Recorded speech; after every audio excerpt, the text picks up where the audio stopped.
I'm in the swamp, stuck in the mud, stuck in the bog. Guess I'm reminded, I'm in the swamp. I've been too busy to mind it, yeah, I've been distracted and blinded. I'm in the swamp, stuck in the mud, stuck in the bog. Guess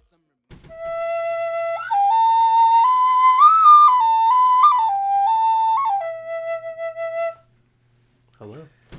Welcome back to the Melllo Yelllo podcast with your host Nick and Joey. We got Brandon on again for a part 2 because we love him so much. So nice they had me twice. Indeed. So nice. Well, for myself personally, I felt it was a kind of get to know you. There was a lot of just Oh yeah, So I'm interested in jumping into some actual conversation with you. That's not so pointed, not so I don't know. Yeah, and man, what's cool is like when that first time after that, and now that we're here, I feel like I've known you guys for much longer. I mean, I've known Nick for a very long time, but you specifically. Yeah, absolutely. I immediately connected with your stuff and as well as him. So I'm looking forward to discussing a few things. So first of all, you brought us some instruments to share this evening, and I particularly enjoyed the flute. It's a Native American flute. I appreciate that. Yeah, and it's tuned to the key of E, if anyone's wondering. For all you music nerds. Yeah. And then the next one, this is so just jump in, tell us what you got. Yeah, this is a percussive frog. I used it on my song Swamped. You'll definitely hear it. Ooh. We down by the creek. Yeah, it's pretty nice. And then my bluegrass guys will know what this is. This is a jaw harp, aka a Jew harp. Sounds like this. I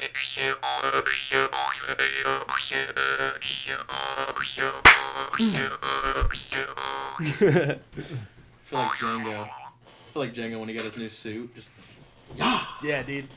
So yeah, that's what I brought. Yeah. So we briefly mentioned that you incorporate a lot of different instruments into your music, and one topic I wanted to definitely talk more about is self-producing. Oh yeah, for sure, man. Like you said that your music are this seeds. For those of you who watched the first episode, you got to hear a sample of seeds, and it was very nice. However, I done lost my whole train of thought. Wow.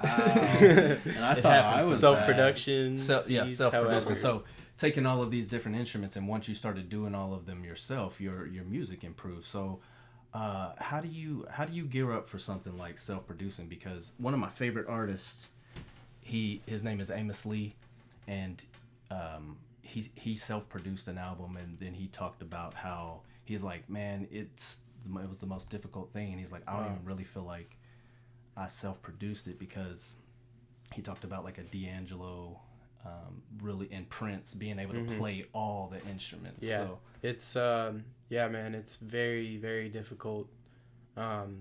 Basically how I learned is my buddy that made my beats on my previous projects. I would just watch him for hours. We'd be making music, and I would be like writing lyrics, but I'd also be watching what he was doing. And I use FL Studio to program. Pretty sure a lot of people know about it. But yeah, man, it's a process. Life is a Rainforest is the first song that I finished on Earth. And that's actually Life is a Rainforest 5. There are 4 other versions of the song that I was like, this just isn't good enough. And it was just that process of learning how to produce that created the final version, basically. Like you said in the last podcast, you can make a whole album off that one song. Yeah, man. You already got 5 songs. I already have 5. I might release them. We'll see what happens. Hey, man. yeah, you could always. Go for it. Those are some nice bonus tracks. Yeah. What was the toughest part about trying to self-produce these songs? There's such a learning curve to all of it. You got to learn this program. You got to learn how to play instruments, and I already knew how to play drums, so that was easy for me. But the hardest part was learning how to record, and then not only record, but learn how to mix your voice and all these different instruments into the song. because you can definitely do it wrong. And there's compression, EQ, delay, reverb, all this different things that you have to learn. And it's definitely a learning curve, but you know, you eventually you learn. Did you learn mostly just by like playing around with it, or did Yeah. you like? Because for me, I have to see it. Mhm. So like I would go find tutorials on it. Yep. So I watched my buddy, and then I started doing it myself, and I made a nutritious EP, which is on SoundCloud. I think I've heard a couple of off that one. Priceless is on that one, but it was. If you go back and listen to it, you can tell there's definitely a lot of flaws. Like, the vocal recording is not the best. And I kind of just labeled it as lo-fi because I was like, whatever. But, yeah, man, eventually, with anything, the more time you put into it, the more you learn. And the more you observe, the more you learn. Yeah. We're right in the midst of it as well, trying to edit all of this video, all the audio, and syncing these things up. And as we're learning the program, we're using Premiere Pro, and which it's a phenomenal editing program. It is. But the learning curve is, man, because some of the stuff it gets a little frustrating. It's intense. It's an intense process. And I love the like joy that I got out of like finishing like one part of it. So I can't imagine how much joy you get out of like finishing a song. If I'm getting so much joy out of like syncing an audio clip with a video clip, and I'm just like, yeah. One way you can look at it is my old stuff. I could make a song that I thought was finished in about a day, and now it takes me about 2, 3, 4 months to create an entire song. So what did you change? Like what was the biggest change in that from like the biggest change? 4 days to a month. I mean, a day. To a month. Self-producing, because I wasn't making the beats. Oh, Yeah. Now I'm making beats, and that took me almost a year just is that to your learn. longest part is making a beat? I would say so, because you make the beat, you have to come up with melodies, drums, all this stuff, and then I'm kind of singing along with it while I'm making it, just to see if it'll work, with my voice and my range, and then just learning how to mix all the different instruments. It takes a very long time, but eventually you figure it out, and you get quicker and quicker with it. That's cool. Yep. Yeah, so listen up, America. For all of you who watched the episode 1, we greatly appreciate the love and support. It was not without its frustrations. Okay. Brandon mentioned to me earlier that you guys have actually started listening to his stuff and bumped up his. Absolutely. Yeah, I got like Bumped up 15 the more listens. listeners on Spotify. Yeah, very nice. Got about 100 more plays. And see, now the pressure's thank on. you. Now the pressure's on. You got to get Earth out here because we need to hear it. I'm gonna take my time. Hey man, take your time. It's gonna be good. Take Yeah. my time, make it very good for you guys. Very nice. Like I said, just kind of talking back through those frustrations. The interesting thing is like he was so elated, but the elation came because we had adversity. Yeah. And then overcoming that. Yeah. And so that's part of grinding through these moments to keep pushing and to get a win. And it was a huge thing. So like we had issues with.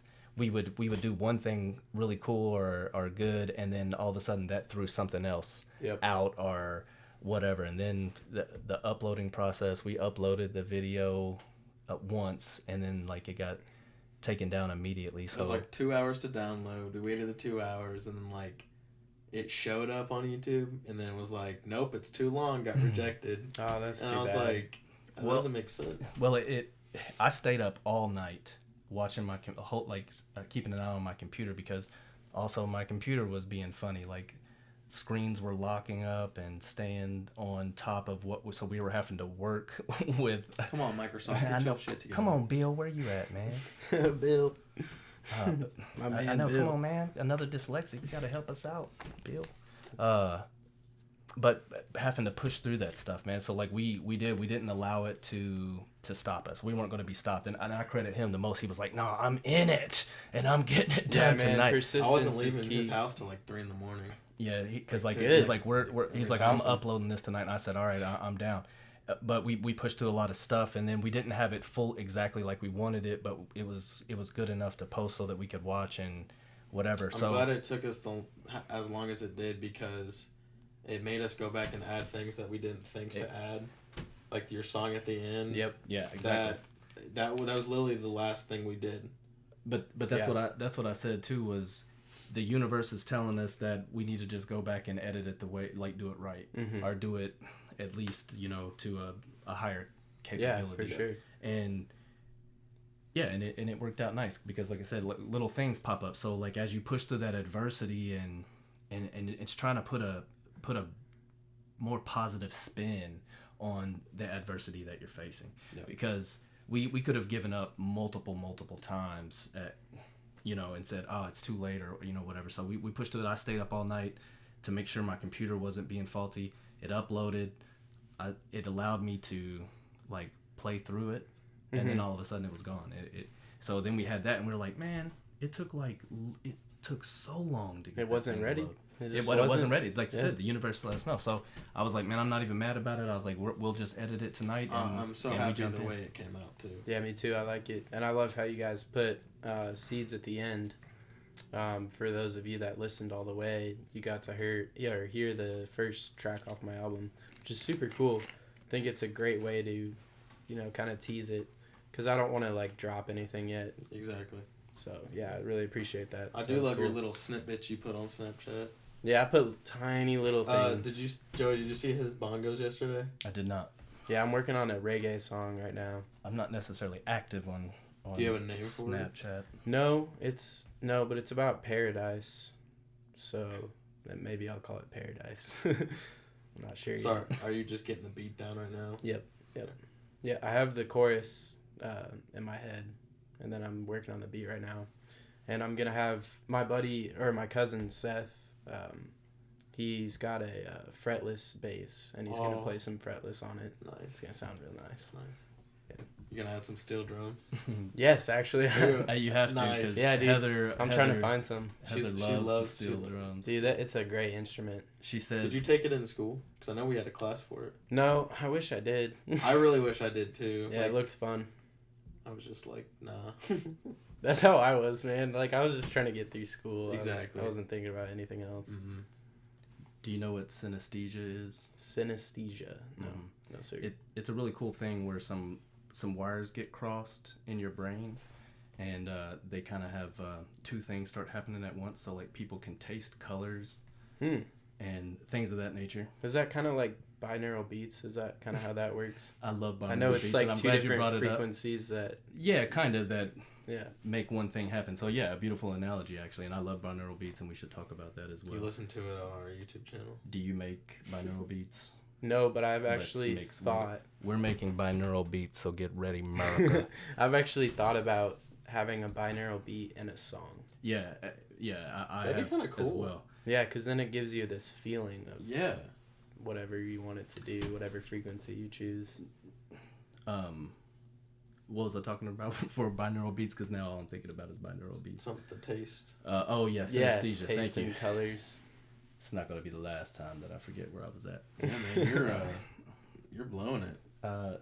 Whatever, dude. I'm killing it right now. You're running on like 5 hours of sleep, right? Exactly. Yeah, man. We can't blame you. I just got off work. Hey, man, we on that grind. No, but the synesthesia is really cool because, like, these things get crossed. Like, people taste colors and things like that is a common example. So Heather, she has a little bit of synesthesia, and it's interesting because we were talking about that today with another friend of ours at work. He has synesthesia as well, but Heather's synesthesia is right now I only know of two. One of them is anytime she hears Mexican music, she tastes salsa. Oh, that's awesome. That's what I said. I was like, that's hilarious. But then she literally gets salsa taste in her mouth. I was like, so it's this way of like really, I think, reinforcing a memory. But because the other thing is the steel drums. When she hears steel drums, she says she feels like she's on an island, like in paradise, because she literally feels the wind blowing across her skin. What the heck? And, yeah, that's nuts, man. It is like she physically feels it. Physically, and she just it takes her. That's amazing. She's in paradise for real, and I was like, it is quite amazing. That is really cool. So now back to binaural beats. See how I stayed? I remembered. Good job. Worked really hard. Proud of you. That would be, the binaural beats thing would be kind of cool, because, like, there's some, like, songs, like, I think one of Queen's songs has, like, something like that where, like, they switch right and left ears. Yeah. So then, like, they're going back and forth. But, like, I feel like it'd be kind of the same thing, but, like, I mean, I can't explain how you feel when you listen to those, but I know. Here's a music lesson for you guys. When you have a sound that's to the left or to the right, it's called panning in music. Panning? Cool. Pan. The more Steel you know. pan. Oh. Pan the steel pan. There's an instrument that I kind of want to buy. It's like this big metal drum thing. Is it a shoot, I was literally just watching a video. Like you hit it with that. your thumb and like. Yeah. It's got like steel. It's called a steel tongue. I believe. Mm-hmm. Those things are those dope. At the children's museum. Those are cool. Like it's so. It's a very like uplifting instrument. Yeah. Mm-hmm. I just love the look of it too. Like how it just looks like somebody just like hit it with like a rock and like just put a divot in it. Mm-hmm. I think that's probably how the first ones were made. Probably. Yeah, it's pretty cool. Sound way different though. I like that I'm sitting in the middle between you two, so that that's nice. Everybody that's watching gets both sides of my face. This is my good side. This is my better side. Joey, you're gonna become a model now. I already am. Really? A model citizen. Really? Oh my god, you're so excited. He's like, I would have never thought. Do you do shirtless? Okay, but binaural beats, you were gonna say something and we cut you off yet again. Yeah, what how would you, for those who don't know what binaural beats are, how would you describe binaural beats? So, it's basically one frequency panned all the way to the left and another frequency panned all the way to the right. And when you listen in headphones, your brain basically makes one frequency out of it. Yeah. That goes down the middle. Yeah, so it's really cool. You have to have headphones on for it to work, but your brain takes the difference between the two frequencies. Yeah, it synchronizes to that difference. So your brain works on frequencies. It goes into different frequencies and wave patterns, like sleep, for instance, and meditation and so on and so forth. But by using binaural beats, it kind of forces your brain into these specific vibrational patterns. It can help with concentration, creativity. It's quite phenomenal. I use it very often during my meditation sessions, and I'll just chill out, or when I'm writing or doing something, and it also allows me to kind of block out the it helps me distractions. Focus. It definitely helps me focus and sleep, for sure. Yeah, I use it for sleep as well. I put I think it's between like 3, like somewhere in the like 3 hertz or something like that is kind of like this sleep pattern. So I'll do that at night when it's late and I'm having a hard time getting to sleep, and it kind of just zones you out. Yeah, I actually have one like downloaded onto my phone, and I'll listen to it for about maybe 10 minutes and I'm gone. I'm already passed out. Nice. Yeah. I use it mostly for just kind of like meditating and kind of putting myself into these thoughtful states, and I'll just sit and just work it out. Yeah. Whatever it is. It's cool, man.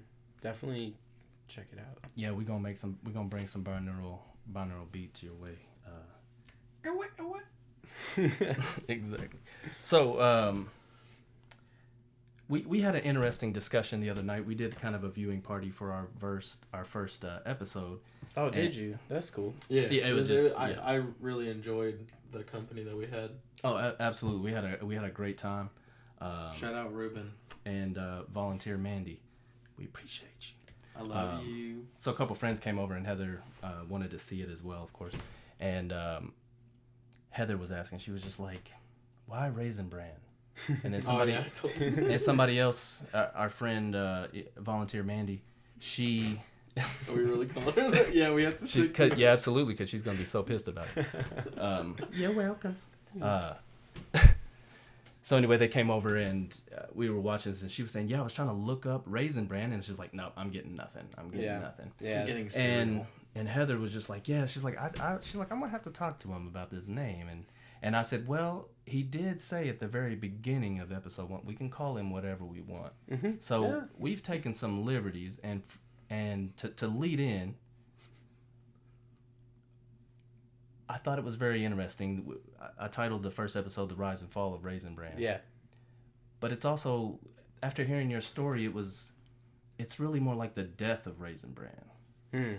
Like all the stuff that you went through with the psychedelics and the school and finding God again, you're a new person. Oh yeah, dude. Yeah, for sure. When I fully, accepted God into my heart, like I've never looked at life this way before. And yeah, there are hardships and issues that I still struggle with, but my outlook on life has become almost twice, if not thrice, as more positive as it was before. Yeah. Like it's crazy, man. Like that's honestly the best way I can describe, like having a true relationship with God is that you see things differently. You see things for how they are. And yeah, Raisinbran. My name's Raisinbran because my name's Brandon, and I try to be good for people. And Raisinbran's like a decent cereal. So yeah, well, with all the sugar on it. Heather was flexing her creative mind, and she came up with brand new. Yeah, that's what Nick was telling me. K-N-E-W. I like it, but I'm not gonna change it. I'm all not right. gonna change my name. Understood. I respect that. Indeed. Do you, man? However, I do appreciate the evolution. Yeah, for sure. For sure. I'm Raisinbran Crunch now. Crunch? Crunch and yeah, dude. Or with chronic. I'm Raisinbran Crunch. Raisinbran Crunch. Oh, you gave me that sign. I meant it. no, it's just Raisinbran. Or I could be Raisinbran with the bananas. Have you guys ever had that? They have like dried bananas. That's a thing now? Yeah. Yeah. I don't eat Raisin Bran. Is it good with bananas? I don't eat Raisin Bran. I haven't eaten Raisin Bran since That's cannibalism. Since I was a kid. Oh my god, I hate that. Hey man, Dad, you should try it. I don't really eat cereal, honestly. I'm always making eggs, bacon. Nice. I make a lot of bacon. Bacon's delicious. Thanks. When was the last time you made bacon? This morning. Really? Thank you very much. Bowie. Nice. Bacon brings you closer to God. It does. I believe that because your heart's going to explode and you'll be seeing them real soon. Exactly. I was going to say, why would it bring you closer? Heart explosion. We were just discussing, like that kind of rise and fall thing, and you mentioned that you had to go to like a mental hospital for a little bit. So that being institutionalized has a very negative stigma in today's society, and I didn't know if you had anything to share about that aspect of. I mean, there's not much to say. I was just really like a stress center. Yeah, I was only there for, I think it was 2 nights, maybe just a night, but I was on a lot of different drugs, and I was in a very dark place, and ran away from home, and then next thing I know, like 9 cops just surrounded me as I'm walking through the streets of Westfield, and they're like, hey, you gotta come with us, and I'm like, all right. I was super chill, and then they brought me to that hospital because I guess I was talking about suicide, and they were just kind of worried. And I just sat on the hospital bed. There's people like scratching themselves and just making weird noises in the other rooms. And then this lady like came and talked to me and gave me an Uncrustable. That's really all there is to it. Was it cold? It was lukewarm. A lukewarm Uncrustable. Oh, she definitely just pulled it out of a drawer and just went, there you go. It was probably the best Uncrustable I've ever had. This is so the good. best one. Yeah. Strawberry grape. Yeah, but I remember after that, like, my dad gave me probably the biggest hug I've ever had. Very nice. Yeah. That's interesting. Yeah, I'm glad you shared that, man. Yeah, for sure. I'll share anything. You'll learn that about me. Yeah, I'm That's an what I open like book about too. you, is how open you are. Yeah, you You've can ask always me been- anything, and I'll tell you what's going on. For sure. I love that, and I hope to be able to develop that in my sons as well, and that's why I'm open the way that I'm open. And the reason I was asking about your experience is I had a similar experience, but I was much younger. I was in middle school. All 3 years of middle school, I did not finish the year at my school. I either happened to go to some kind of alternative school or like in-school suspension or something of that nature. However, at 6th or 7th grade, I had to go for like 2 weeks to this like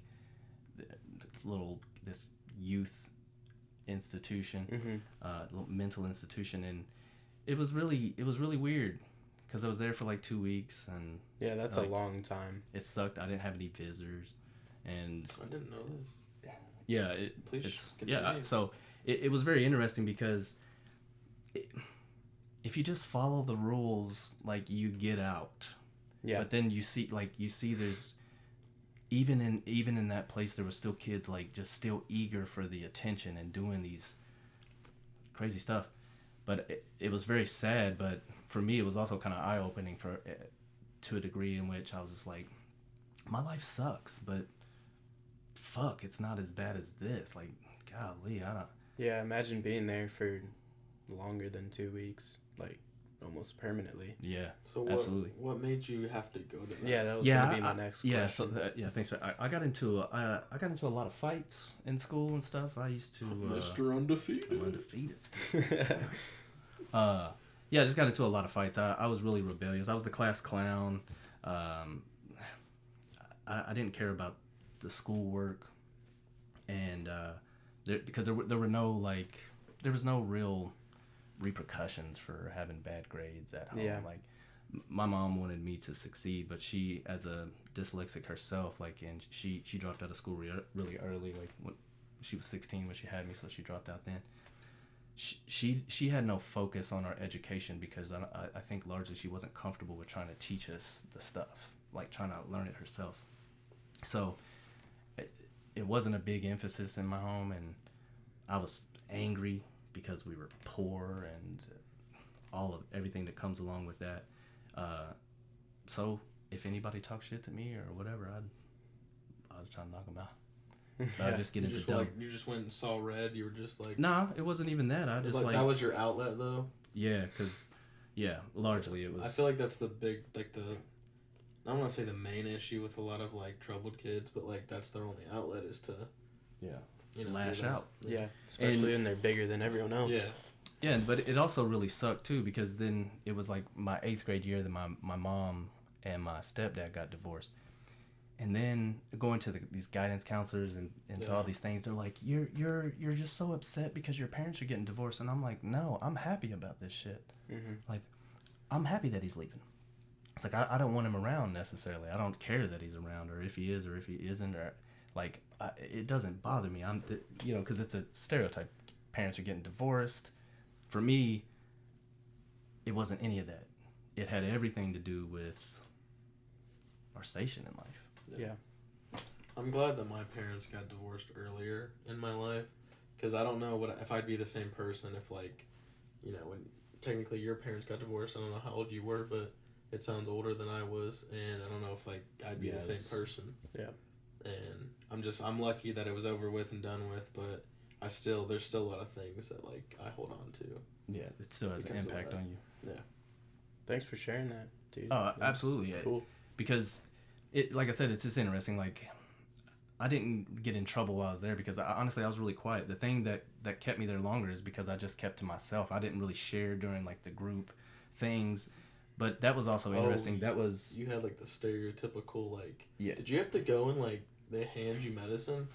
Was it like that one? Yeah. It was very... It was, secure. I probably wouldn't take my medicine. I did not. Yeah, I always did. My thing in school was I just would borrow a piece of gum from somebody, and then I would just flatten it to the roof of my mouth, and then I would stick it up there because they always just look under your tongue. So I didn't take it in school. I refused. And that's another thing. It's interesting. Like, you're getting medicated to go to school, and I'm having to take this medication at school. Like, I would have to go down to the office at a certain time and take this medication. So off gate, I already have this bad rap, and most of the teachers and the principal, like he would call me a liar all the time. Like, you're a liar. I'm like, dude, I have no reason to lie to you because you don't believe me anyway. Yeah. No. So, and I feel like that's another part of the problem. Got me in a lot of trouble running my mouth. There's like just no regard for like understanding. Yeah. Mm-hmm. And that's why I want to be more open, because like before I met Joey, I wasn't as open, and then he started. I it's not that he showed me. It's I started like noticing things. He influenced you. Yeah. Mm-hmm. And I want to be. I just. But he was open to it. That's the best thing. Like I'm an open person like you. You ask me anything, I'll tell you. And I think that's part of the problem is we don't have these adult figures, these people who are open. Yeah. They're so, like, I'm your authority. I'm right. You're wrong. Yeah. And you don't even give the kid a chance to say their piece. Yeah. And that's what I think is kind of the problem in schools today. Yeah, I agree for sure. Yeah, it was already determined. I'm a troublemaker, so there's nothing that I could say that was a truth to them, and it just I just didn't care. Got in a lot of trouble, a lot of fights, a lot of dumb stuff, and then so I was in a 2-week stint in some little mental institution. Was this pre-high school? Yeah, this is 6th, 7th, and 8th grade. 1 year, like, I got into so many fights, like, the 1 year, like, my 6th grade year, like, in 7th grade, they started a rule, like, if you got 3 fights, like, it was an automatic, like, you had to go to in-school suspension, which was across the street in the high school in the basement. Oh, and, wow. Yeah, that was a weird fucking experience. Ours was, like, just, you went to a random desk sitting in the hallway. I was in school suspension a lot, and I honestly kind of liked it because you're just my chilling. friends were always. It wasn't bad. Yeah, we were in a cubicle, especially in middle school. That's when it was like in a basement, in a dark basement. Like, it sounds kind of. It was. Did you have a small school? Roach-infested basement. No, our school was pretty big because it was like a county school, so it was kind of in the country. So like that just sounds weird to me. I've never heard that. Yeah, it was weird. Creepy. Yeah, like the first day, like I got into a fight with a buddy of mine actually, and we were slapboxing in the bathroom, and then he just hauled off and slapped the shit out of me, and then took off running. So I chased his ass down the hall, and I didn't catch him until we got to the teachers that were standing there, and I gave him a so big they just ass saw hug. that. Oh yeah, right. I had no concern about them. My teacher grabbed me up by the arm. She's like, "I'm not gonna let you go." I was like, "Yes, you will." It was crazy. But that was both our third fight that year, so we got in-school suspension on our first day over there. Crazy shit. This was a black kid, and then we go to this high school because we have to ride the bus to the high school now and get off there. So everybody waits in this big main hallway, and this other black guy comes up, and he's just like, "Hey guys," he's like, "I can do a magic trick," and he's like, I can suck my testicles up into my body." And he was like, put your hand in and feel, and we were like, "Oh my goodness!" Did not tell me you did. Hell no. Okay, good. Like we were like, dude, oh my gosh, what is wrong? Dude. Like, so I can only imagine how many people he's done this to. It was a crazy thing. So first day. Why would that be the first thing that you say to someone? Yeah, like because you want some kids to touch your balls, bro. There's some weird people out there. But something I can't imagine who probably did that to him. That's really sad. Yeah, it was crazy. It was an interesting experience in school suspension. It's it was a great time. The thing that's been that I've been holding on to is like what you guys said about divorce. I've never experienced my parents getting divorced, luckily. But what you said is very interesting to me, like how it didn't even faze you. That wasn't your issue. Yeah. Was it because it wasn't your real dad, so you didn't like get attached, or? It wasn't that. Like he didn't do anything. He didn't. The man that I am today, he gets a lot of credit for because he showed me what not to be, what I didn't want to be, and my drive to be the father that I am, and so on and so forth, stems from that. Like, I don't know my real father. I never met him. I have no desire to. That's never even bothered me. I've had no concerns over that in my life. And then because the father figure that I had in my life, the male figure I had in my life, he didn't do anything. He didn't really teach me anything. Like, we didn't do stuff. Like, I just was unconcerned. And then they were arguing all the time. So yeah, it's that's how it was for me. Yeah. So I was ready for it to be over. With my dad and stepmom, it was like that for the first couple of years, like a lot of fighting. And I mean, you know my stepbrother Liam. Yeah. We grew up with that, and there was one day that I'll get a kick out of this. We were tired of them kind of like arguing one weekend, so we like packed all our stuff up in our backpacks and went to the edge of our neighborhood and called our other parents and were like, come pick us up, they're like fighting. That was probably the worst thing to do, but yeah, we were young and dumb. And yeah, what Joey said, like his stepdad was like the opposite of what he wanted to be. Yeah. And that's how it is for my dad, kind of. I love you, Dad. But like growing up, it was hard because like he had his own troubles he was dealing with. Yeah. That I could tell, and I think he finally got over that, or like I say, around 40 is when he mellowed out, and I think he finally just connected with his higher self. Something like that. Yeah. But yeah, just growing from ever since I can remember till like he turned 40, it was just like he was a very angry man, and it just showed me what I didn't want to be for my kids. Yeah. And I'm happy that he's the father that I wanted him to be for me to my little brothers. Yeah. Like, I'm glad to see that they have the dad that I wish I kind of had. Mm-hmm. And that's one of the most beautiful things about you is that you saw your brothers getting to have your dad, the dad that you would dream to have, right? But instead of being angry and resentful about it, it actually made you respect your dad more and repair your relationship. Yeah. And I give you all the credit for that. It's a big thing. Yeah, it's awesome, dude. I'm proud of you, bro. Thanks, man. Yeah, I was gonna say, like, God uses pain and struggle and sadness and turns it into positive things. Oh, definitely. Even if it's way down the line. Yeah. And like with you, it's very sad, but it's also really cool to see what you've become. Yeah. Trying to be the opposite of. Yeah. What you were. That was also that was a big turning point that year for me. And then like eighth grade, we ended up that's when we moved to Evansville, Indiana, and I kind of got to recreate myself a little bit. Yeah. I was so mad about it at first, mad about my mom, but that was the best thing that she did for me personally, was to get me out of that area, because there's nothing there where we were before. Yeah. And I would have likely just kept getting in trouble.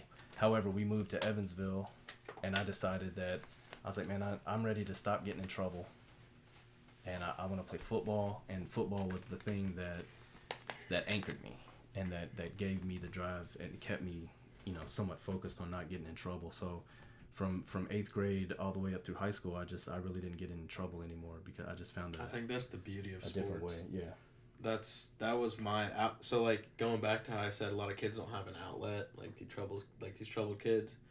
My outlet was always sports. I was always like not the fastest. I was always chubby and fat, still am, but like I loved playing sports because it got me away from like whatever I was dealing with. Like during the week going to practice, it got me away from like, oh, I'm leaving mom for the night, I gotta go stay with dad, like that worriness. Yeah. That got me away because like, oh, I've practiced tonight, I'll just take it out on somebody's ankles. Yeah, mine was skateboarding, because skateboarding, there are no rules, and growing up I was so sick of rules. I was like, stop, I don't want to follow these, don't tell me what to do, like that kind of attitude, that kind of mentality. And with skateboarding, it's also creative, so there's no rules, you can be creative, and you also beat the crap out of yourself. Yeah, no shit. And obviously 7 concussions. Yeah, 11 broken bones. And yeah, man, it's pain that was good for me, I think. It just kind of slapped me back into reality. And I loved it. Every time I fell, I was like, yes. Yeah, and that's interesting. Motivated me to go more. I remember the first time I ever went with you to like see you skate was with I remember that. Chad Meeks? I think so. I think I follow him on Instagram still, but yeah, dude, you're at our middle school, and you were like trying to jump this like stair. Yeah, dude. Yeah. Did you ever finish that? Yeah, I ollied the stair in the back by where the pool is. Dude, how many steps is that? It's a pretty. It's either 8 or 10. Yeah, I actually did a pop shove it down it about a year ago. Yeah. And then I've been trying to heel flip down it. Oh, no. I haven't been in a while. I don't know if it's still there or not. I think it is. Is it? I think they just added on to the other side of the school. It's funny because I actually concreted the cracks because they were so annoying to me. Yeah, I remember that. So I bondoed over the cracks. Yeah, you were telling me about that. Yeah, dude. Oh my God. I love that spot. It's a great spot. I'm super remedial, so that makes me very injury prone. But like, you know, for me, I wasn't that adventurous in the first place like that. Like, I take plenty of risks, just not with my person so much. Mm-hmm. I remember taking my bike off of this jump one time, and it bounced me off my seat, and then I just racked my balls the hardest Dude, in my that's life. The worst. And I was like, fuck that. I'm not doing any of that anymore. Have you ever done that before? Too many times to count. Oh, and the skateboard comes up. Oh, dude, is that what kind of happened with you? Was just yeah, because the bike was also too tall, so I just full on. I was just. Dude, one time there was this massive jump, and it was basically from like here it was a flat surface, and then right here was a very like gritty, bad concrete surface. And I'd even look down there. I was like, watch this. And then I skated as fast as I possibly could, and then ollied, and then I saw the ground, and I was like, no, I can't do it. So I kicked my board out. And my board landed like this, and then I landed on top of my board like that, and you know what happened next. So just on the ground, just like dying for almost an hour, and all my buddies are just like, dude are you okay? That's horrible. There was one, I was watching videos, this like skate video one time. Mm-hmm. I forget who it was, but do you remember this little kid? It's like this little Mexican kid from Compton. His company's Honey Honey Bear, maybe. I could be told. I'm not sure. No, Steven something. I don't know. Anyway, Seagal. It was him. It was like this like little 12-year-old living in Compton, and this like guy would go around and like videotape him skating. Oh, and really? He did that. Oh, and like busted his ball open. Oh. At 12. That never happened to me, but wow, dude. Yeah. Sounds terrible. That, Mr. Little one nut. Ball open before. I did, yeah. That sounds horrifying. Dude, I can't even imagine the pain. Oh, I had a spermatocele. It's like a fluid sac that fills up with sperm off the side. And bro, it got so huge, and it was like it was pulling sperm. it like it was it's like it was just gonna pull.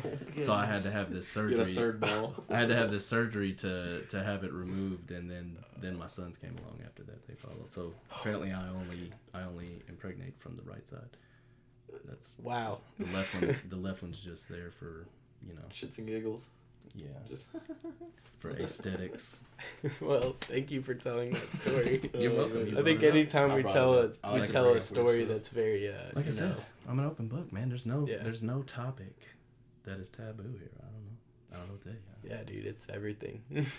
Indeed. This podcast is this everything. is life. Yeah, well, like we were talking, you know, institutionalized. Like I had that big turn for me. Like that was that turning point, like in 8th grade, and I was just like, I see the path, and I'm just ready to change, just like you did too, right? You had that moment, right?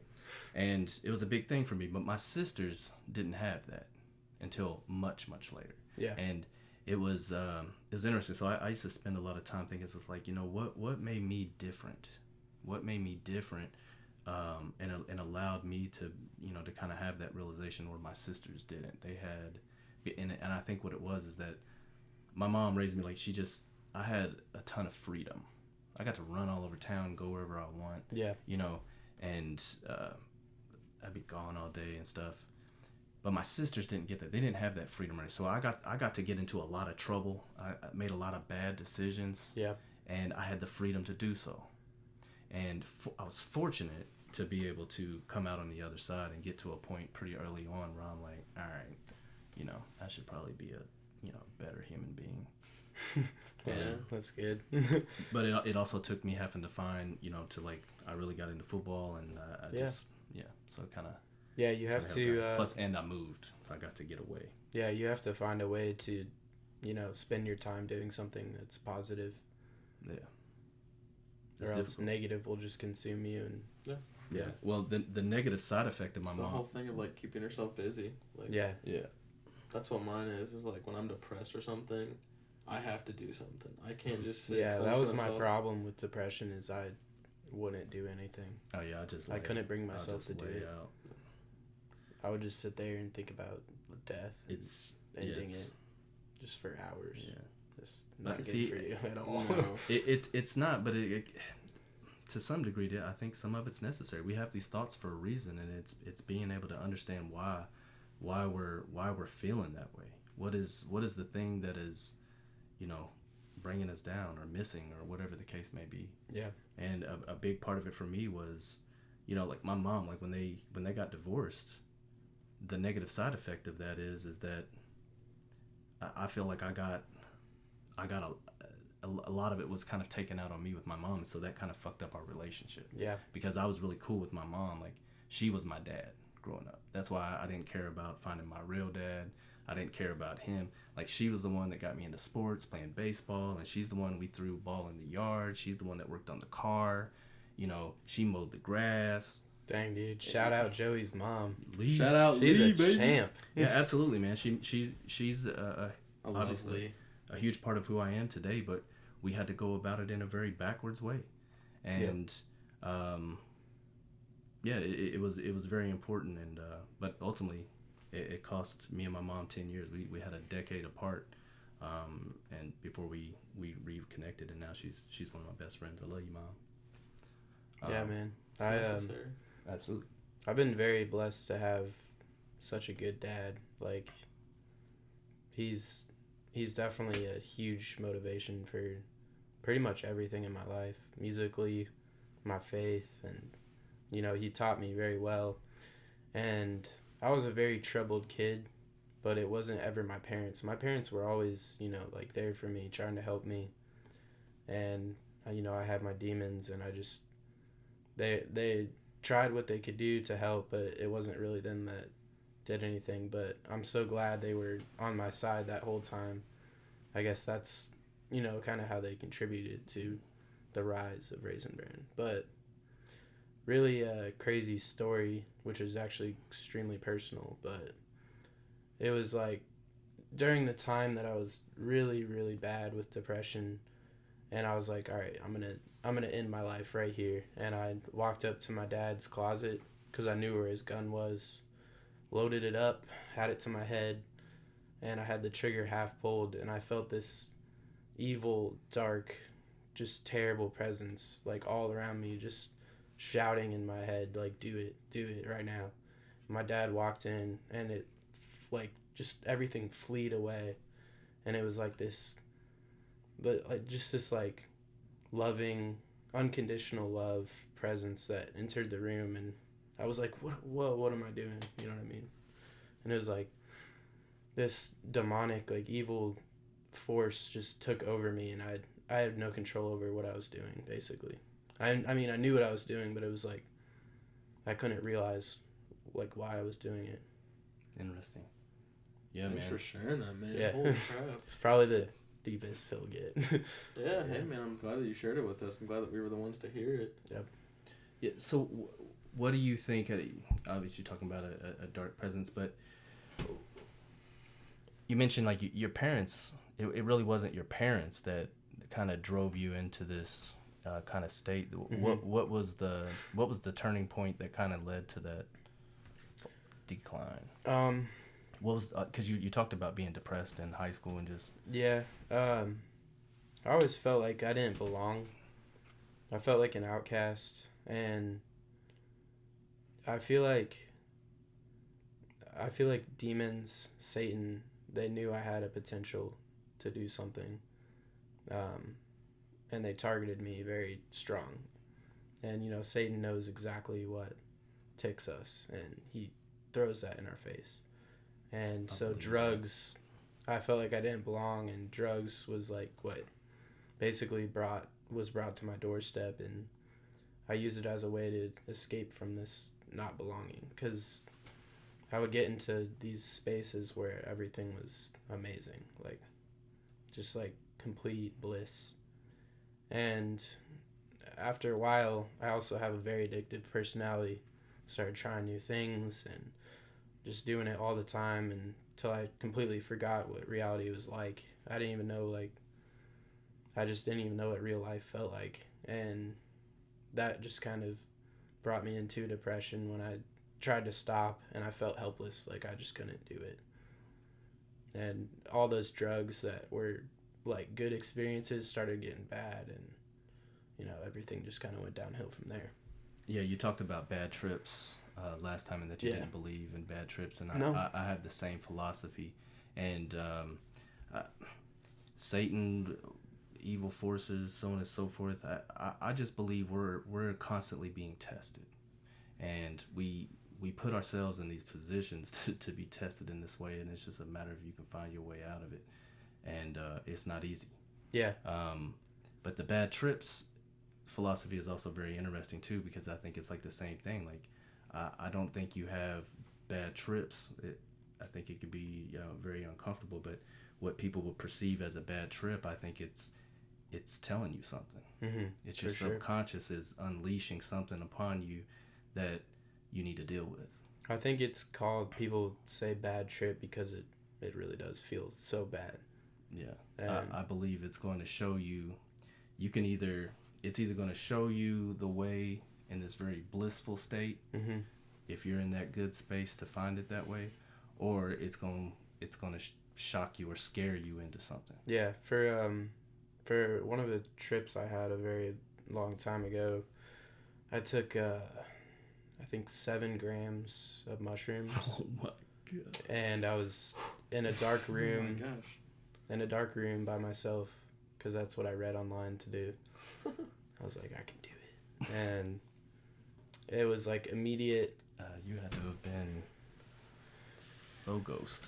Oh man, yeah. It was like immediate, just so uncomfortable, and I started having a anxiety attack beyond any other I've ever had. Yeah. And I just couldn't figure it out, and I wasn't like scared, because I was like, it's just a substance, like God is with me. I'm gonna get through this, whether it's gonna be 8 hours of pure hell or I can get through it now. And I was like having this terrible anxiety attack, and I was just praying over and over again, like, please help me get out of this. And then I kind of was like, I need to just accept it. I'm gonna be anxious this whole trip. What did you gain from the experience? Well, as soon as I accepted it, it was a very good experience for the rest of the time. Interesting. Yep. You go ahead. He mentioned before we started, he wanted to mention his first DMT experience, or. Yeah, that's exactly what I was about to say too. My first? Yeah, you were mentioning you wanted to talk about. Yeah, we can talk about it. I've never done it. You have a philosophy on it, however. Yes. I asked him. I said, "Have you ever?" Do I? I asked him. I said, "Have you ever tried DMT?" And he said, "No, but I want to talk about it on the pod." Yeah, for sure. Yeah. Yep. So, I've never done it. I'll just put that out there. I would also like to say, again, I don't condone any of the drugs. It's just use. Conversation. Nicotine. These things will kill you. This is horrible. I gotta stop this. You are running. Nicotine's a hard one for sure. Yeah, I call it neuroplasticity. I'm a big neuro nerd. So the reason I like hearing people's stories about the psychedelics is because it has a profound effect on your neural connections, and it intrigues me. So please. Yeah, and I also want to put out there, the only reason I'm talking about this stuff is because I believe it will help people like me. Yeah, absolutely. And I believe this type of awareness and openness about it is absolutely imperative. Like we've talked about, like the medicating of kids and stuff like that. Too young, man. Yeah. So please. And, okay. And your story is very important. I want you to know that. So thank you. Give it to him. All right. So, couple things. So DMT has been used for thousands of years. So I had the opportunity to do it, and this is gonna be a long story, but so I crashed my work truck, and I was like, dang, I'm about to lose my job. Instead, they put me on a different site, kind of down in the ghetto. And at first I was very upset about it. And, you know, starting to work there and starting to get to know people, I was like, this is actually a good place, and I'm glad I'm here. And then this dude, he starts working for a company, and very strange character. He had, I'm not lying when I say this, this part of his eye, like his entire eyeball was completely black. Like the white was black. It was just completely black. Can you see out of it? Yeah, I never asked him about it, but I could see him like, cool. you know, looking around. I know people get their eyes tattooed. Have you seen that shit? That's fucking crazy. That might be what he did, but it was completely black, and then the other one was normal. And I was just sitting in my work truck one day, and he got hired, and he was in his work truck, and I was like, I'm just gonna go talk to this dude. And he was like reading all kinds of crazy books about, you know, like drugs and the Mayans and like astral projection and like everything you can imagine. He had like absolutely. He had a stack probably this big of just crazy like in his truck, conscious expanding books in his work just truck. Sitting in his truck. Yeah. So I go talk to him, and we're talking for a while, and I'm like, yeah, I'm a Christian, and I shared my faith with him and all that, and he was like, yeah, I believe every religion, and I was like, okay. And then a week later, I kind of get down with that philosophy to some degree. Whatever you believe, like that's, yeah. But anyways, I don't want to like bash on anyone, but you ain't gonna hurt my feelings. I'm not. That's not what I'm trying to do. Yeah, go ahead. Sorry, I'm interrupting. Oh, you're good. But okay, so a week later, he hops in my work truck, and he's like, "Hey man, I brought you something." I was like, "Okay," and he's like, "Have you ever heard of dimethyltryptamine?" And I'm like, "Yes, in fact, I have been researching it for a very long time."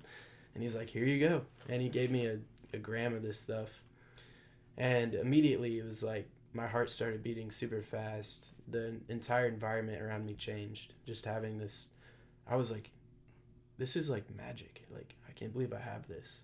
And I was like extremely excited and also extremely nervous to try it. And after that, he disappeared. His Instagram was gone. His Facebook was gone. Everything about him was gone. I can't find him anywhere. I literally was just there. I was like, we need to find this guy. Dude, he's gone. He does not exist. Where you at, black-eyed man? I don't even know. I forget his name too. Like, it all feels like a dream. Yeah, dude. That sounds like one, man. Yeah. So, interesting. So, about a week later, I'm not gonna put out any names, but me and this dude were gonna go try it, and I was like driving by myself to where I was meeting him, and the whole time it was like on and off, like I'm freaking out, and then like I can do it, and then like no, I really can't do it, and then like it literally felt like a mental battle, and it felt like God was like saying, you don't need to do this. And I was just like, before that I was always praying like, I'm so curious about this, like, God, please help me understand like what this means and what it is. So just, you can keep that in mind. And then, so I'm going to do it, and we get to the place, and I could not do it. Like, I was having the biggest panic attack, and I was like, what's wrong with me? Like, I've done so many things, and I know it's like safe. Like, it's one of the safest drugs. It's produced in your brain. It's in plants, and I'm like, why can't I do it? And so we decided we're not gonna do it, and we like put it down on this rock. Or I put it down on this rock, just not thinking. I was just like, I'm gonna put it down. And then I moved on. And a month later, the dude comes to me and he's like, hey man, I gotta apologize to you, but I actually tried it. I went back and grabbed it off the rock. And I was like, okay, well, tell me your experience. And he's like, so I was sitting in my room, I was on my couch, and for those of you that don't know, you take 3 hits. The third hit blasts you out of your body, and you go to this crazy new dimension, if you want to call it that. But it's new to me. So he's like, yeah, I blasted off. I like saw myself lifting out of my body, and then it felt like a rocket ship. And he said he felt like he was in this kind of like space, and he's a Christian, by the way, and he said he felt this light behind him that he couldn't look at.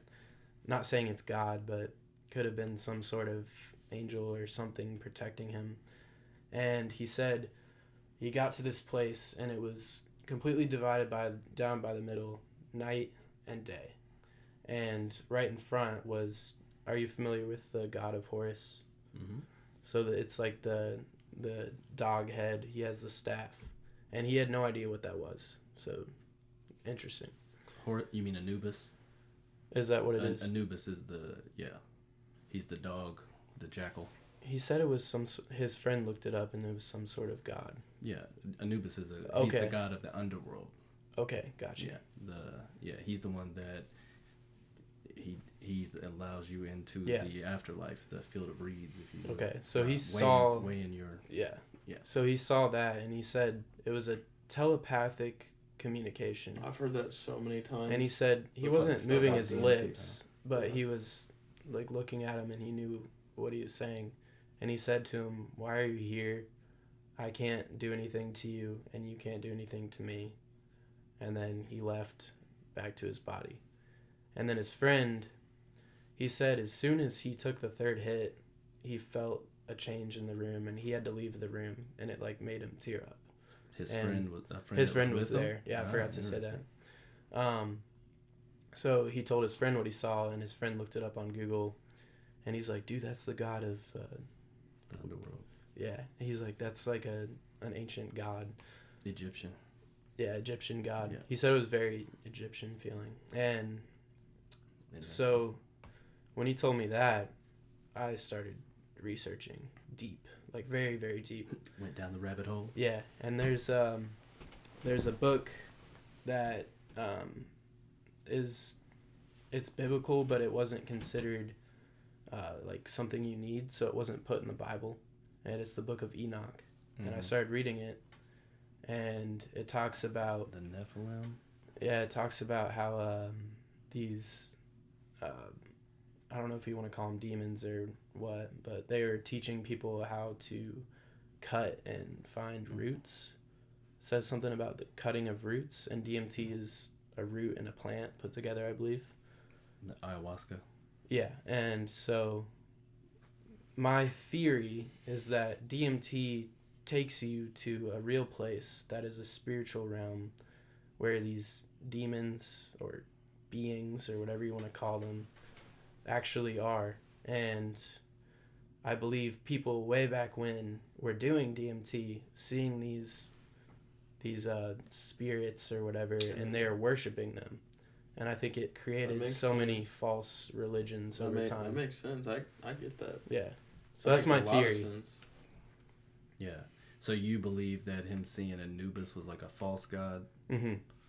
Like a demon posing as a god. I like that. Well, I mean, Anubis is the god of the underworld. He's kind of like, I don't want to say, I don't think he's really like the Satan figure, but Horus in the Egyptian, that's Jesus. Okay. And this all happened before Christianity. I think it's fascinating that this very Christian person was taken into this place of... Yeah, I've never heard any Christian doing it. Yeah, I've never read an experience like that. You would think that having this kind of altered effect, like it would project into a very Christian environment. Yeah. Another thing I want to put out there is like being a Christian is more than believing in God. Yeah, I wanted to hear your full because true Christianity. Demons, Satan, they believe in God.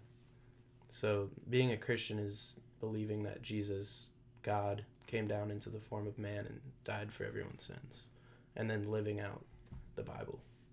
That's like the most basic way I can put it. So that's definitely important to put out. Yeah, we were having a conversation one night, sitting here, and you were saying something to me to the effect of, I feel like I haven't been a very good Christian lately. Mm-hmm. And so I posed the question to him. I was like, what does it even mean to be a good Christian? Because for me, a Christian it's Christianity because it's Jesus Christ. Mm-hmm. So Christianity should be about being Christ-like. Mm-hmm. And yeah, that's definitely a good way to put it. I don't know a whole lot of people that are Christ-like. Well, Christians. Yeah, it's yeah, that's very true, man. Being a Christian is hard. It's not easy at all. The Bible does not call us to be perfect.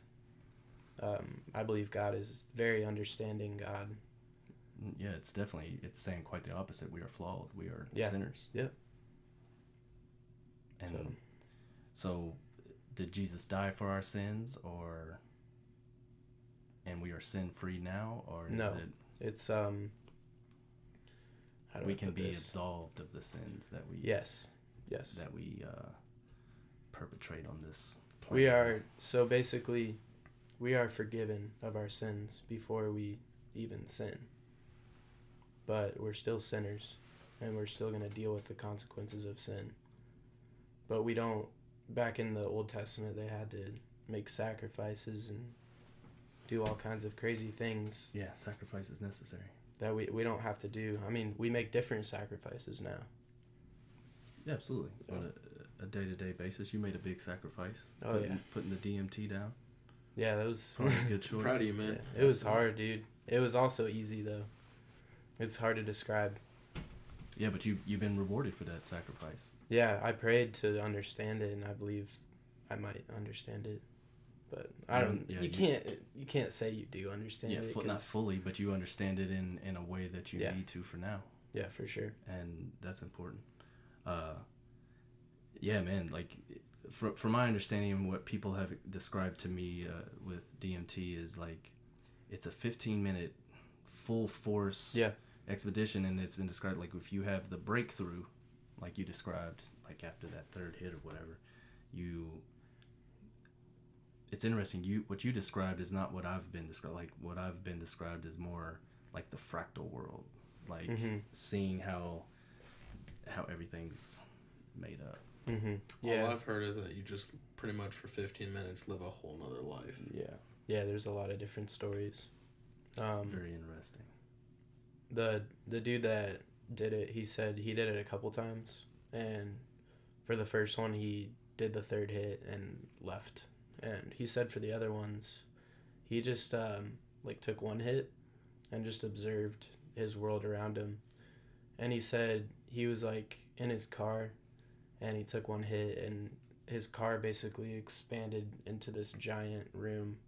And he said he like looked out the window, and there was a tree, and it like almost came to life, he said, and started like waving its branches at him like, hey, look at me. Yeah. And he said like everything just completely changed. It's cool. Yeah, it is crazy like to think of that, like when they talk about like that breakthrough and blasting off, like you literally somewhere else, bro. Like yeah, I think you might actually be. Yeah, I think it's way more than your mind. I think it just shoots you off into the dream world. Yeah, it can't be your mind, man, because these things that people see are also things that they describe as unimaginable. Yeah. Like beyond even the subconscious mind. I talked to this guy, and he shared this story with me. He said, like he loves acid, but he was like, he's like, I'm scared of that. I don't want it, because I've seen people, and the people I've talked, like it like it's so intense, this like, and I think that's why it kind of seems like it's literally like you are being astral projected out of yourself by this. I'm sure it's a very terrifying experience at first. See, like I've never done any of like those hallucinogens and stuff, so like it's hard for me to even wrap around my mind of what you guys say. Yeah. But like I get it at the same time. Like I can understand. I can, from hearing a lot of stories about it, like I get it, and what the one you just told me, like that makes a lot of sense with like me understanding hieroglyphics and like what the Egyptians did. Yeah, dude. That makes sense. Like I think DMT played a role in a lot of things for like Egypt. Joey gets a crack out of this. There was there was some kind of flower there too that they got DMT out of in Egypt. Probably. Yeah. I mean, no doubt. But like Joey gets a kick out of this. Like the first time we were like hanging out, we were sitting there talking like this exact conversation, hallucinogens and stuff, and I think we got on the topic of like animals eating it. Yeah. And I was like, the stone theory. I was like, wait. Yeah, I know that theory. I was like, yeah, he told me that, and I was like, wait a minute, you're telling me that a monkey ate a mushroom and then became a person, and this dude just died laughing. It's his like favorite quote of mine. Yeah, he just went all the way in. Like there's like this an immediate transformation. I was like, oh my god, it makes sense. Yeah, I mean, I don't even feel the need to say anything on that subject. On the stone to ape theory. It's a phenomenal theory. You talked a minute ago about oh man, see, I told you it wasn't gonna be the last time. Just that thought. Oh yeah, ruined my whole whole attention. Oh no, somebody talk about something. It'll come back to me. Don't put me on the spot, man. Right now. My bad, America. I'm still thinking about DMT. Yeah, well, I think it was related to that somehow. I don't know. I lost my whole space. I done spaced off. Where am I at? Let's just have a moment of silence. Yeah, let's just play some flute, man. Yeah, you want some flute? Give us some flute. All right, I got you. I'm gonna play the frog. Yeah, we also got a special treat for y'all at the rhythm. end. Oh yeah, I meant to say that at the beginning, but then I was like, "Hey, I'm gonna do the intro tonight. You cool with that?" And we decided to buy. Went ahead and did the intro anyway. Some ghost pepper chips. Yeah. And for y'all, we're gonna do that at the end of this and see if we can handle these ghost pepper chips. Hey man, trying to inform them on these Pocky chips. I'm honestly pretty nervous. It says warning. It's freaking hot. It says it's gonna be hot. We all three have a pretty low tolerance to hot stuff. Dude, so jalapeno chips are spicy for a me. treat. Like the ones that like so. If I eat like 10 hot Cheetos, then I'm like, I gotta stop. It's getting bad. My heartburn is kicking up. Yeah. I like how we only have water up here. Yeah, and mine's getting low. Screw you guys. Yeah. I got some ginger ale. It's not gonna. I don't think that's gonna help. I think it's gonna make it way worse. Ginger It's gonna ale. be bubbly, We need spicy some. in my. We need in some my like mouth. milk, but also I'm lactose intolerant. So can't really drink milk. Get you some ice cubes. Starts foaming out the mouth, snot running down his mouth. That's what I'm looking forward to. Yeah, it might get pretty. I don't know. Maybe man, it'll make us talk about some deep stuff. That'll make some something good to talk content, about. baby. Yeah. Good content. I'm still mad. I still want to remember what the hell I was gonna say to you. It had something to do with the DMT man. guy, I think. How was your birthday? You had a birthday Oh yeah, it was in nice. between these podcasts. Yeah. I never realized how good draft beer is. I didn't know. What Yeah. brand? Or like what color? I think I got a gumball head. Oh, I Yeah. bought that No, at I Target don't one know. time. I just Yeah. saw it and I was like, this looks cool. It's like, it's a trippy design. Like, Yeah. it's a Raisinbran design almost. But Yeah. It was in draft form. Oh, here's something we could talk about. So- It's okay for Christians to drink alcohol, guys. Jesus turned water into wine. That's all I'm gonna say. Word. Yeah. I witnessed it. I'm glad Yeah, you so- had a good time with your family. Yeah, it was awesome, man. It was really good. You're about to go to Vegas with your pops. Yep. Learn how to play poker. Yeah, you're gonna Hey, man. you're gonna gamble. Make some good money doing that. I think we'll play probably some blackjack, maybe some poker. Yeah, I didn't get the gambling gene. I didn't get the Asian gambling Bro, gene. there's this I don't really get the hype too much, but I'm gonna try it because I There like was trying this- new things. There was this dude I watched who, he was working like at like a restaurant or something, like just kind of like not really doing stuff with his life, and then like one day was like, I'll go try poker, Mm-hmm. and like kind of got the hang of it, and then like has won like $30+ million. Nice. Like, Wow. that's nuts. Yeah, but what I'm most excited about is we're going to Zion National Park. Gonna do some hiking, Nice. get some 4-wheelers, ride around in the dunes. Yeah, that'd be fun. Yeah, Maybe you'll think of a new album to write when you're writing all that for I me. probably will, man. I probably will. Yeah. Stay tuned. Last time we talked, you brought up donating. Donating. You talked about like $1,000 to somebody and see instead of like spending it on stuff, donating it to somebody or something. And I talked about investing in myself, but also like I've been working on trying to lift off a creative company that we will be able to house things like podcasts and music and so on and stuff, art and stories, videos. Absolutely, all of that. Anything. Shenanigans, but I have so many ideas. So does he. Oh man, endless. I'm sure I can't wait to do some dumb stuff with you as well. Oh yeah, for sure. We're gonna do some really dumb stuff. But I kind of have this philosophy of like donate yourself. You know, like you're doing a lot of art. I like that. And a lot of music, and we're doing a podcast, and I'm trying to donate myself to you to lift your cause. And can you say that again? Just donate yourself. Don't hate yourself, baby. That's donate yourself. I like that. That's very nice. Donate, don't hate. But yeah, donate yourself, man. Like I've got, like, for instance, I've got this story, man, and it is a passion of mine to get it out. And man, you want to do some art, bro? Donate yourself. Yeah, and man. then it'll complete the project. And donate yourself to understanding other people. Absolutely, I love that. I like that. We need a whole bunch of more people donations. Yeah, in that man. regard. I think being self-centered is probably one of the worst things for everyone. It's something that affects everybody. Yeah, the narcissism is important to understand, however. Yeah. And everyone is self-centered. And it's just something we need to work through. Yeah.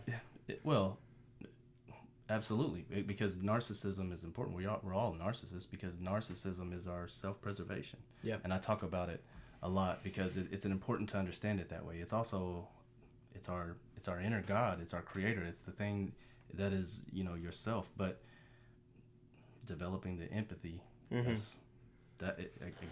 is something that has to be developed, and it takes some time. It's hard to put yourself in a bad situation in order to put someone in a good situation. Yeah. Somebody like I said, we were talking about synesthesia earlier, and dude was telling me that he met somebody that her synesthesia is visual and empathetic. Like, so she feels like if you were to rub your arm, like I would feel that.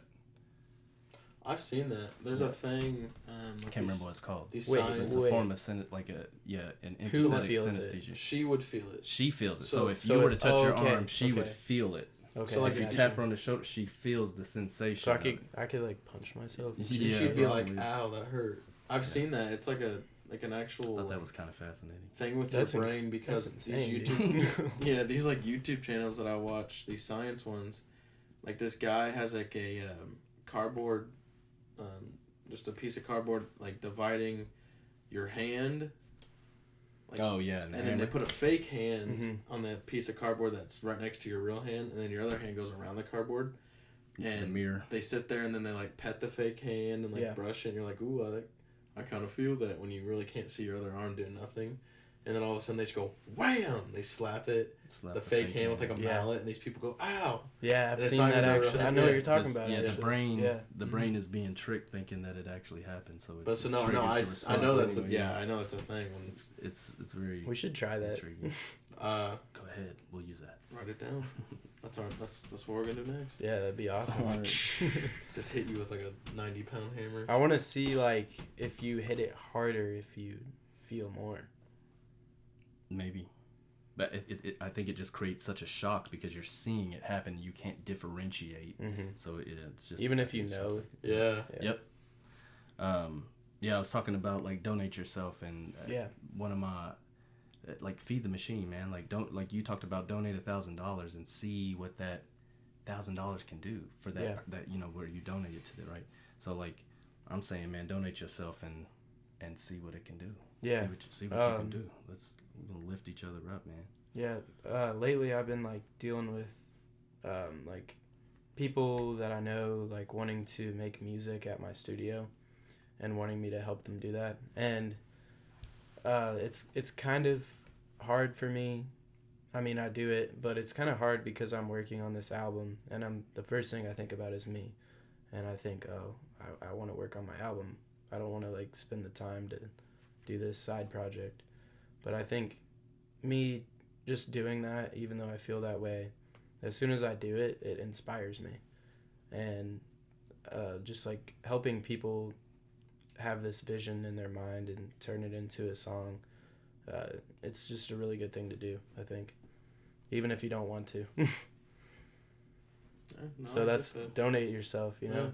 Donate what you have to help other people. That's like that's like one of my mottos in life is I just want to help people. Yeah.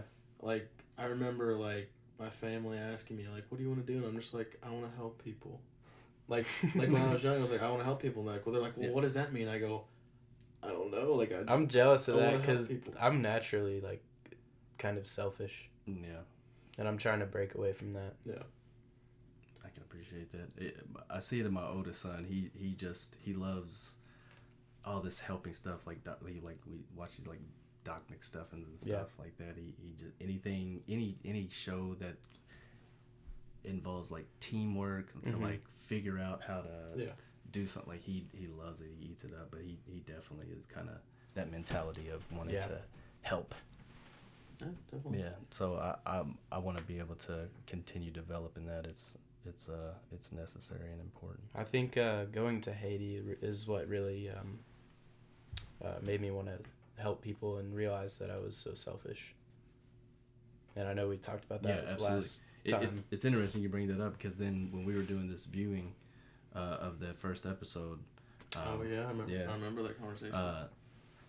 One of the guys present, he started mentioning how like one of the worst places he had been because he was a Marine, and it was Haiti. Yeah. Because he's like, it was the people.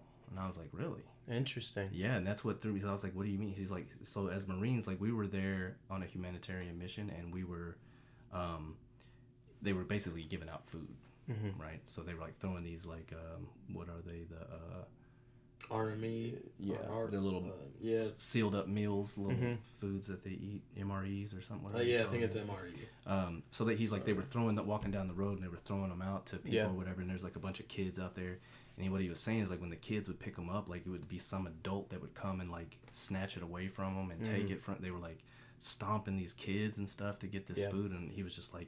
He was like, it just fucked me up because like seeing how horrible they were treating like these kids, and I was like, party all night. There's definitely two sides to Haiti, and I saw one. That's just like anywhere though. Like, well, and I said, but like, it's a very poor nation. Like desperation, leads to some absolutely dark stuff. like that's like when you think when resources are scarce, man, humans are savage. Absolutely. We revert right back to our animal instincts. Yeah. It's crazy, bro. I wanted to, when we had you here last week, we ran out of time, but I really wanted you to freestyle. You you do a lot of you say you freestyle every day, man. You interested in dropping a? I think you should freestyle. Yeah, I can freestyle. I think you definitely are not going to freestyle after the chips. No, I don't think so. That would be interesting. Let's eat the chip. I want to hear him freestyle because I've never heard him freestyle. Like I'm so excited, but then we have to get into this pain of chips. Do we have like a? All right. Okay, I start from a kid, grew to a man. Everything I'm doing in God's plan. I'll be living on the finest, just look to the highest, and I feel alright. So I praise my highness. What you know about the life that we living in? All the dividend, trying to dip in and divide. I've been feeling right. You was looking for a vibe, trying to get it to the sky, but the sky comes down and it falls to the earth. And I know this turf is a worth, but you might just feel like you're worthless, never coming back. And I'm feeling like the earth is my place to be, living free. I'm living this life. What do you see? I just open my eyes and then believe in the one that made me. I'm feeling crazy and you might erase me from the planet, take it for granted. I really can't stand it. Everything I'm doing, just trying to manage, and I stay away from the Grim Reaper like Billy and Mandy. I was eating that candy, feeling pretty free. You was looking for a little bit of incidence, finding on the end what you know of, looking for innocence, and you might just see everything you're doing growing like a tree. And I feel alright, so I catch a vibe, and then I get on a podcast tonight, and then I feel nice. Okay, gonna eat some chips, then burn in my eyes. I've been feeling okay, I've been feeling alright, and I fell off, but it's okay. It's alright. That's all I got right now. Holy crap, man. I'm gonna save that. That's gonna be the outro. Very nice. Yep. Yeah, man. Hey, so we Was that your first time like ever just like Freestyling in front of people? Yeah.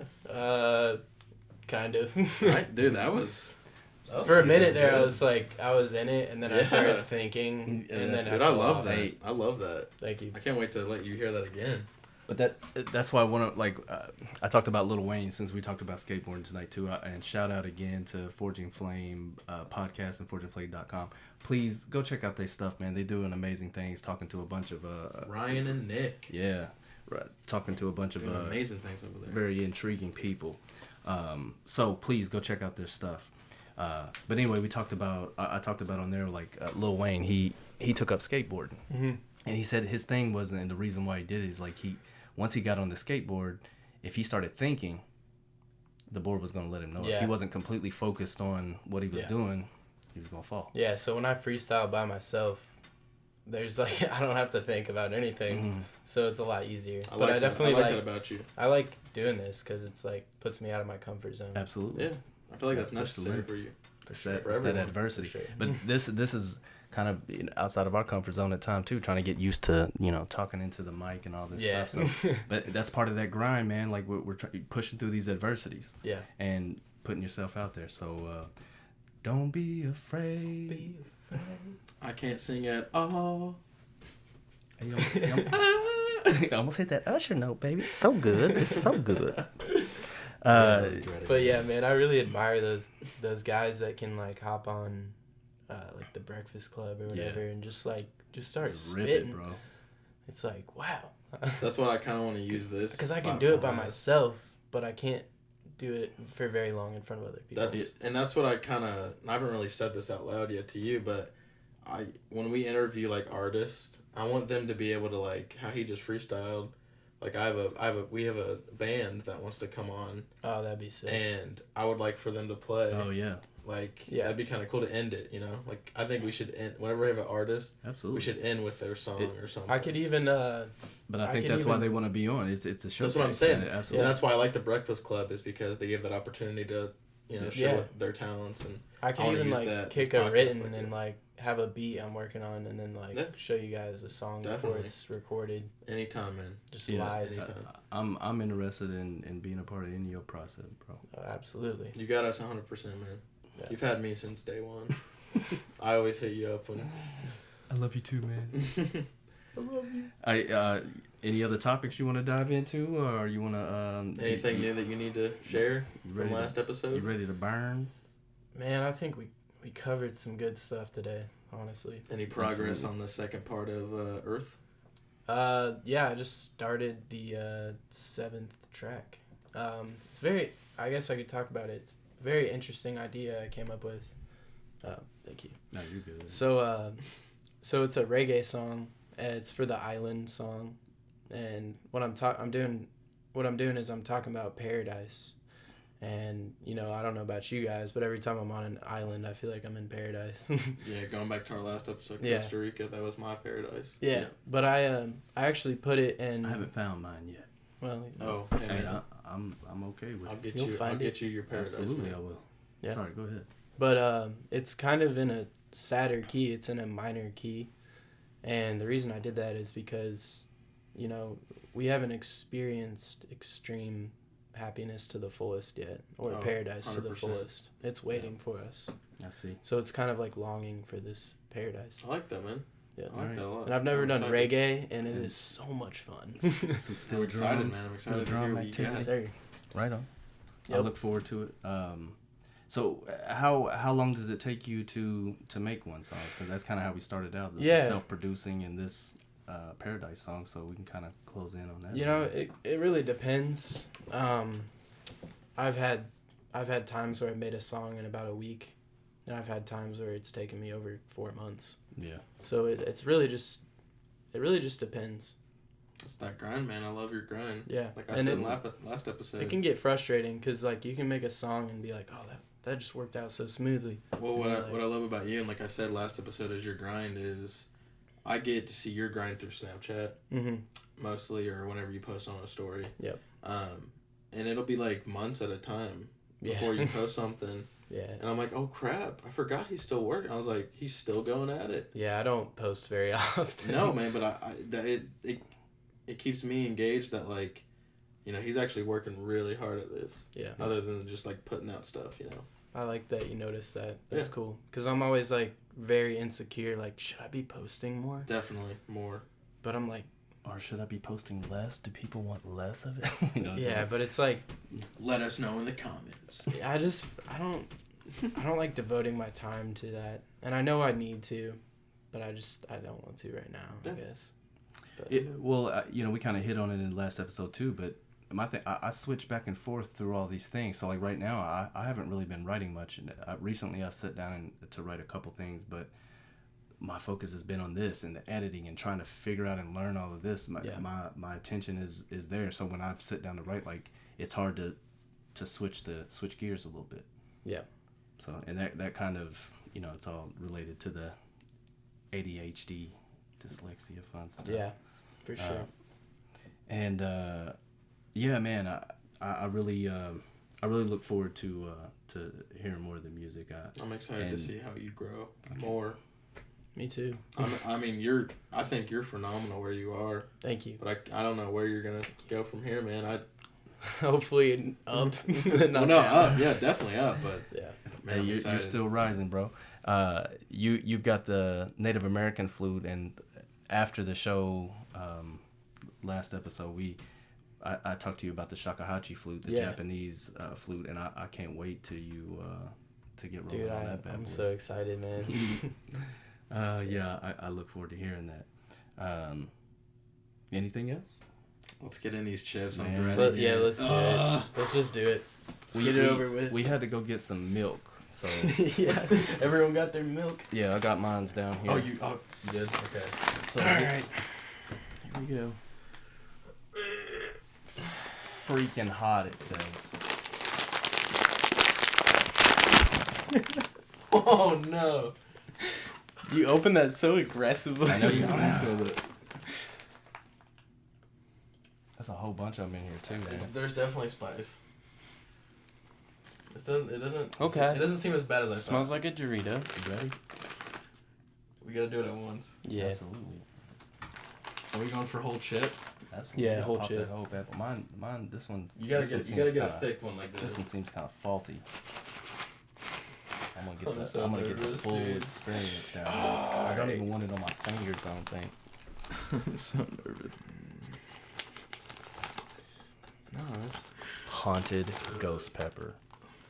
Yeah, I definitely couldn't do the I'll one just chip eat two. challenge.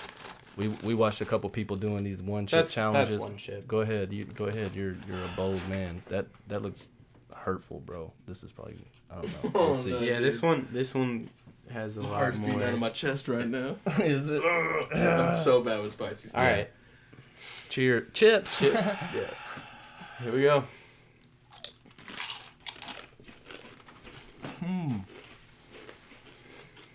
Immediately. Dude, it's hot. It's not that bad. Not yet.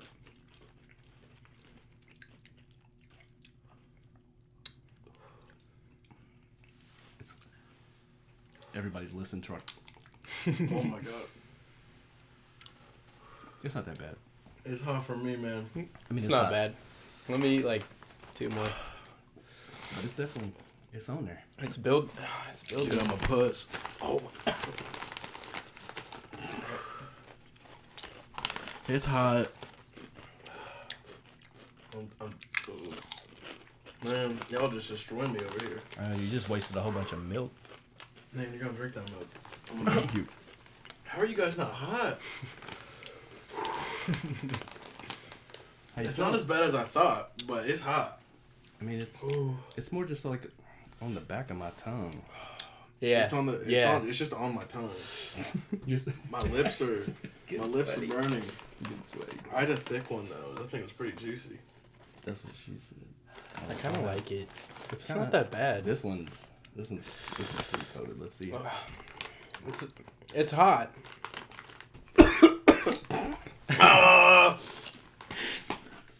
Nick's not doing so well over there. There's so much sweat on your nose, bro. Dude, it's hot. It does its thing.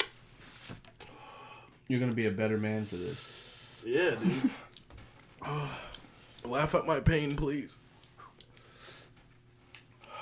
Absolutely. Y'all good? Yeah, I thought. Oh my god, I'm not. I thought it might not be too bad, but It's definitely hot. I see it hitting you though. It's hot. My lips are burning. Yeah, I didn't want it on my lips, but my tongue is getting there now. My tongue is still my tongue, my lips though. Drink some milk. No, man. You're gonna ride the pain. Lean into it, baby. Let's go. Ooh, now what you want to talk about? Oh man. You want to freestyle again now? Sure. Oh boy, same beat. Oh, you gotta come with something new, bro. Oh yeah, just give me something random. Ooh. Yeah, that's getting. It's in my frontal tone. It's Mac Miller type beat. No, I'm good. Ooh. Ooh, hot tongue freestyle, baby. Let's go.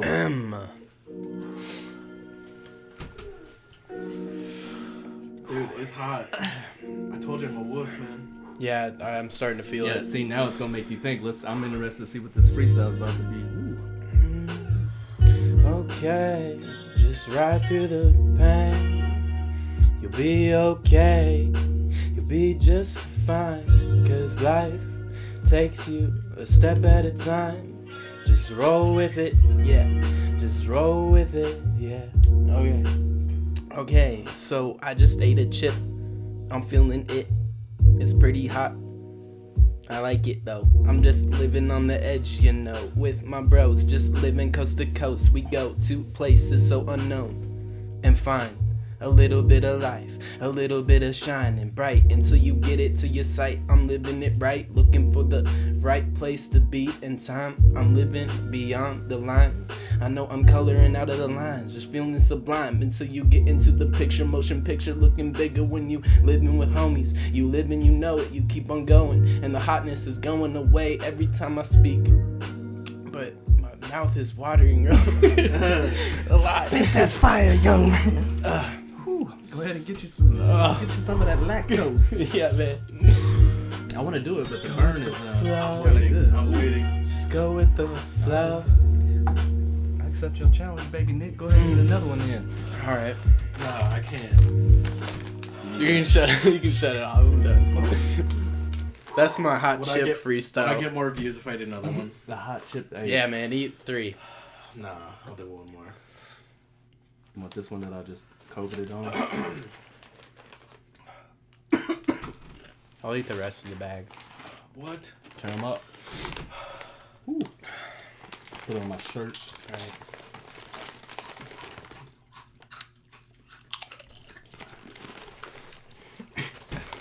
Yeah, man. I appreciate you being open and diving into some of these. That made it worse. That's what you get. Yeah, it starts kicking in a little bit more. Oh, you went for the milk, bro? Tapped out. It's not helping. It's my mouth don't work. It's on my lips a little bit more. Dude, You're sweating, man. Yeah, I'm he's surprised I'm going not sweating as much as I am. Oh, your face is wet, bro. I'm trying to finish this bag and I'm shaking. Oh, Look at my hand. I see it. Go ahead and you gotta eat the dust too. Oh, I got a chip on here. What? I got a chip on my mic. My saliva's hot. Don't laugh. He's making it worse. Look at him. He's getting hot. You said you're gonna finish the bag. Is it that hot?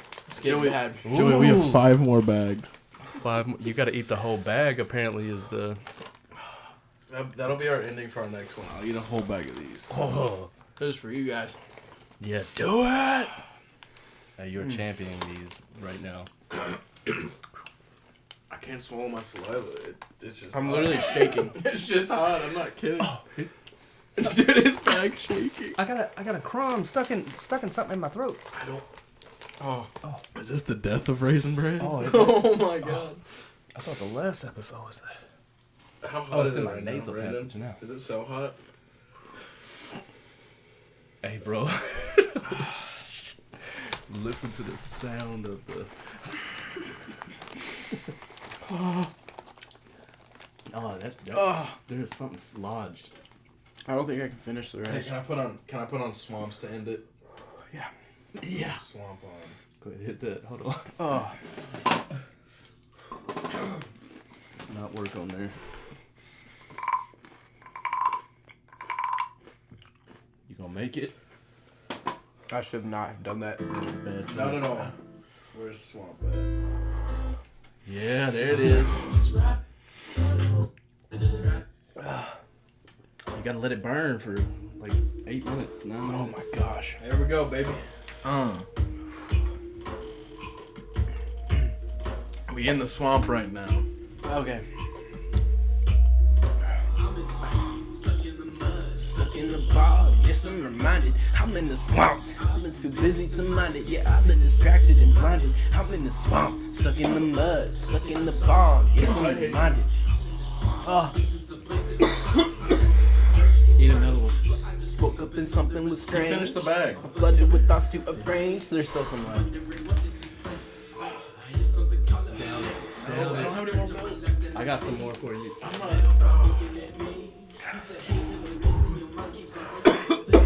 Is that deep on you? What? Is that deep? It hurts. You had a good shake going. I keep forgetting I can't swallow. I can't swallow. Like now or like in general? I can't swallow because it tastes like I'm eating a chip. My tongue's not there. I don't feel my tongue. I just feel a sensation of sore. Alright, fuck it.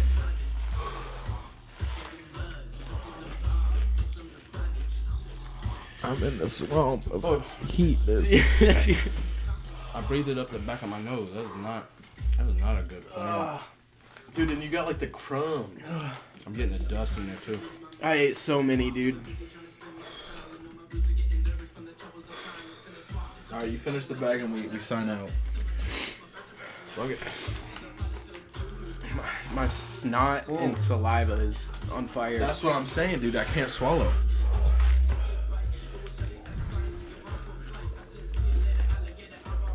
Alright. Thanks for watching. Thanks for listening. Thank you guys. Hey man, really blow appreciate this it. kid up more.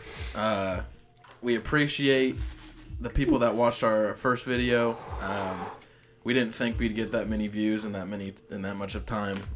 We appreciate that. We hope this one blows Just up yesterday. as well. Yeah, we uploaded just yesterday. Yeah, shout out to all the people that hit me up and were asking about it. It's awesome. Absolutely. Appreciate you guys. And you know, for all you watching again, if you elected to, we had Brandon back again. I know that's kind of weird, but we don't have any friends, and we don't know any celebrities. Be So part of this. absolutely, holla at your boy. I'm Mellо, cause I got the ginger beard, and he's yellow, cause he's Asian. Oh, it's deep. It's opposite day. Good night, cruel world. Alright, we'll see you on the next one.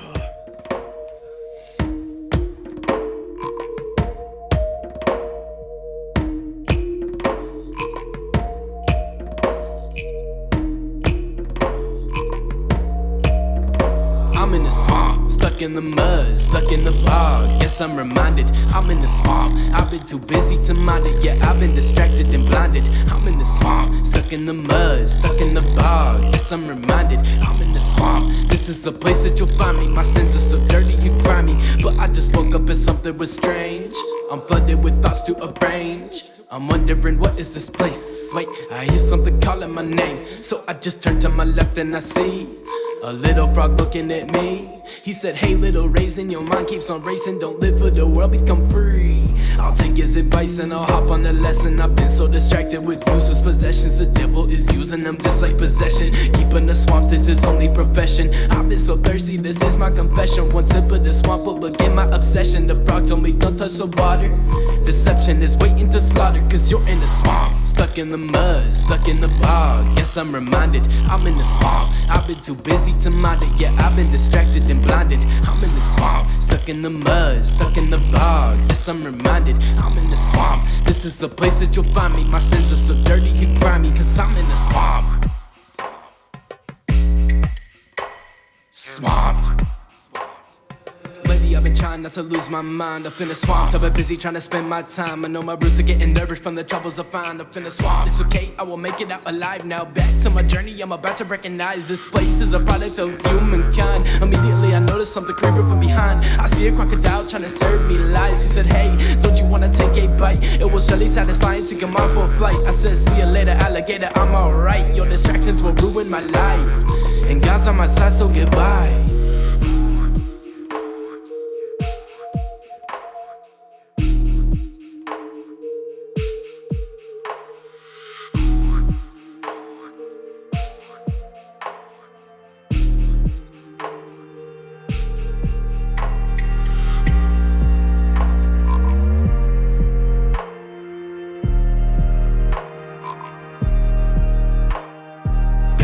On the side, say goodbye to the swamp of lies. God will be your guide, no distractions, he can clear your mind. God is on our side, say goodbye to the swamp of lies. God will be your guide, no distractions, he can clear your mind. God is on our side, say goodbye to the swamp of lies. God will be your guide, no distractions, he can clear your mind. God is on our side, say goodbye to the swamp of lies. I just want to see these people on the other side.